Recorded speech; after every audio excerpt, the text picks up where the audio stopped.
仙是人，神不是人。你的意思是，人无法成神，只能成仙？国师修到神桥境界时，在神藏看到了什么？一道断裂的神桥。我们曾经看过不知多少人的神藏，皆是这般。世人通往神明境界的桥梁断了，便再也无法成神。书接上回，秦牧在朝堂上献祭收云赈灾，获皇帝采纳，更趁机保举庶人。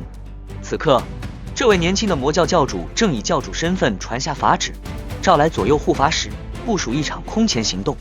秦牧沉声吩咐，让教众全力协助朝廷收取天上阴云，之后南下帮助灾民铲除冻死庄稼，补种新苗，能救多少人便救多少人。他敏锐预见到灾年必生乱子，命教众务必小心。左护法使问：若皇帝赐官，受还是不受？秦牧沉吟道：以个人身份接受便是。皇帝能容得下国师，就能容得下我们。延康国就是天圣教。他抬头望天，似笑非笑。这场雪灾本该举国共度难关，可那些高高在上的神通者，却还在计较什么魔道不魔道，视百姓为蝼蚁。这种人，要么是清流，要么是极端者，只怕会趁乱造反。针对我圣教，两位护法使凛然领命而去。秦牧登上铁壳宝船，胡灵儿、龙麒麟和被锁在机关里的都天魔王已在等候。宝船起航，驶向大虚。都天魔王仰头打量无边阴云，嘿嘿冷笑：你们这个世界要遭殃了。秦牧心中一动，彬彬有礼请教。都天魔王趾高气昂，跪下舔我脚趾，我便告诉你。秦牧向胡灵儿丢个眼色，小狐狸熟练打开机关操控台。都天魔王身不由己跪下，伸出舌头向秦牧的血舔去。魔可杀不可辱，都天魔王连忙求饶，这才老实交代，这是神的手段，而且不是一般的神。这场雪和这片云，只是一次轻蔑的警告。秦牧怔怔出神，一次轻蔑的警告，便会让百万黎民熬不过这个冬天。他想起大虚那些被神魔视若草芥的器皿，脱口而出：神魔不死，大道不止。宝船一路向西，秦牧沿途采购年货，却见物价飞涨，乱象已显。汾州还算安宁，列州已有奸商囤货被砍头，晋州则已是哀鸿遍野，逃难人群拖家带口，在冰天雪地中默默前行，不时有人蹲下取暖，便再也站不起来。秦牧将船上年货分给难民，叮嘱天魔教弟子多加小心。天寒地冻，妖魔鬼怪也会出来觅食。越往西走，越是荒凉，路边冻死者越来越多，逃难者越来越多，而神通者越来越少。这场雪灾的惨烈远超秦牧预料。突然，天空中火焰滚滚，一条巨蛇从云层中探出头来，四下喷火。蛇头上站着一个妖艳男子玉龙门少主龙娇男。紧接着，无数金灿灿虫子从云中涌出，一位女子立于重云之上，三七宝求月。秦牧心头一紧，立刻操控宝船冲入云层躲避。然而一只金色虫子迎面飞来，秦牧一剑斩杀，却暴露行踪。求月咯咯一笑，神通轰然爆发，火光从后方席卷而来，云层被映得通红。秦牧大喝：灵儿，三炉全开！宝船尾部三只青铜兽同时喷出炽烈光焰，破开云海，如离弦之箭向前狂飙。但那巨蛇速度竟也不慢，龙娇男站在蛇头上，口中念念有词，妖气翻涌，紧追不舍，眼看便要追上。秦牧猛地一打船舵，宝船倾斜近乎垂直，贴着云层划出一道惊险弧线，堪堪避开巨蛇喷来的一道火柱。那火柱擦着船身掠过，将半边船体烤得滚烫，甲板上的冰棱瞬间气化。趁着这个空档，宝船速度全开，终于将两人甩在身后。秦牧刚松口气，却发现钥匙所剩无几。更要命的是，前方又有强敌现身，一个年轻书生于云层上纵跳如飞，每一步落下都踩出一团元气，正是穷理宗蓝雨。他挥手间，一枚剑丸飞至宝船上空，瞬间化作数百口飞剑，如暴雨般倾泻而下。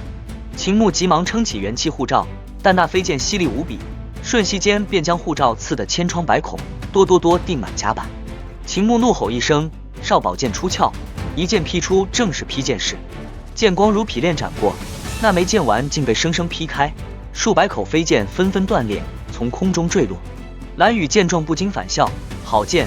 说话间，人已踏云追来，宽袍大袖飘飞，赤手空拳便向少保剑抓去。秦牧剑指旋转，化作绕剑式，剑光如灵蛇般缭绕飞舞。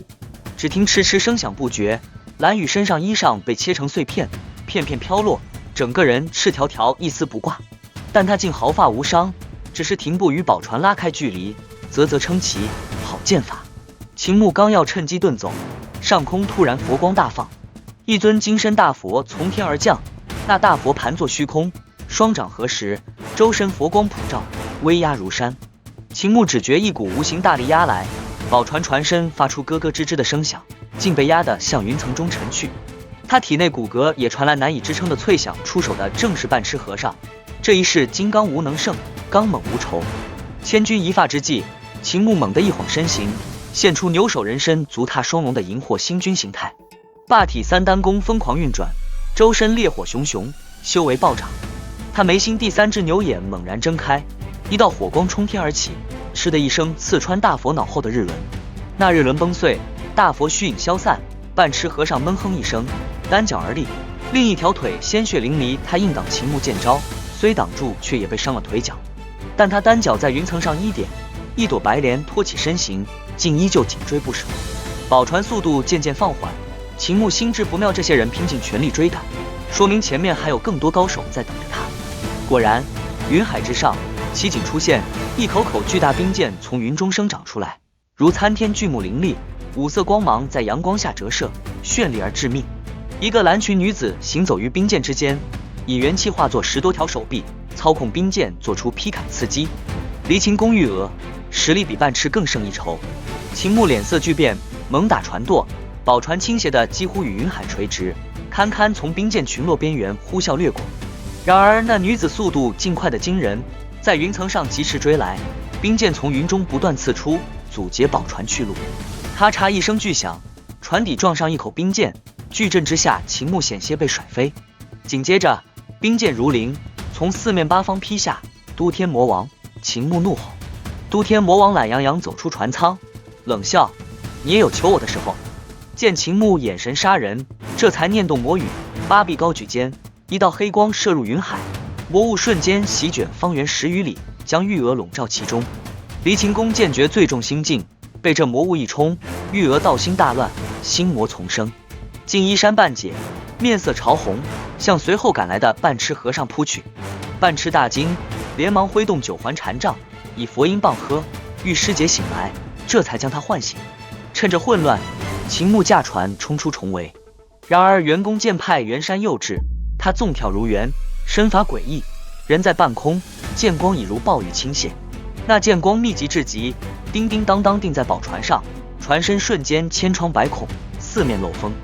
秦牧操控少宝剑反击，袁山却灵敏无比，在剑光中纵跃闪避，一箭不中立刻远遁，随即又来一轮箭雨。更要命的是，船头又撞上一口巨剑，豁开一个大口子。胡灵儿的声音从舱内传来：“公子，船底青铜兽脑袋被切掉了，还有，咱们没有钥匙了，船在往下坠。”秦牧当机立断，将年货扫入饕餮袋，把都天魔王也塞了进去，与胡灵儿跳上龙麒麟背脊弃船。龙麒麟脚下火云升腾，刚从船上升起，宝船便轰然坠地，撞在一座大山上，4分5裂。